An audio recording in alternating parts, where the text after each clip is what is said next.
Assalamu alaikum wa rahmatullahi wa barakatuh. Should you attend a wedding that has music or not?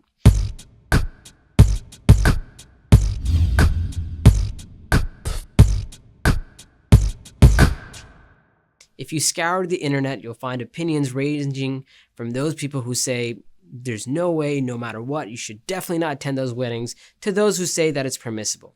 To be honest, the answer is not that black and white and not that simple. It does depend on a number of different factors, and it can even differ from person to person depending on their circumstances. So before I say anything further on the issue, I want to say that it's best if you explain your situation to your local imam or the scholar that you trust, and seek their advice before you make your decision. Okay, so usually I break this issue down as such. Generally, there are two types of wedding parties that have music, especially in the Desi community.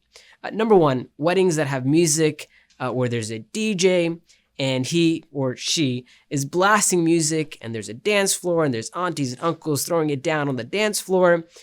This type of wedding party, it's pretty clear that it should be avoided.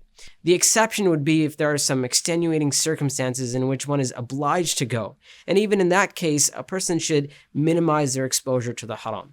So for example, spend as little time as possible at this wedding. Maybe go in, give salams, hug your aunt, have some food, make sure your aunt doesn't get super mad because you didn't attend. The second type of wedding is a wedding that contains music, but the music is not like all in your face. Maybe it's background music, or maybe they play background music while the food is being served or something like that.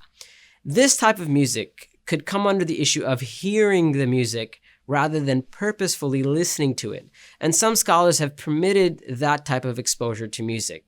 And so it would be fine to attend this type of wedding as long as other sins are not taking place. But I would still say that in a situation like this, you should still try to minimize your exposure to the haram.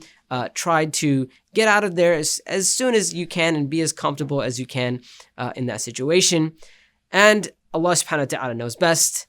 Until next time, inshallah ta'ala. Assalamu alaikum wa rahmatullahi wa barakatuh.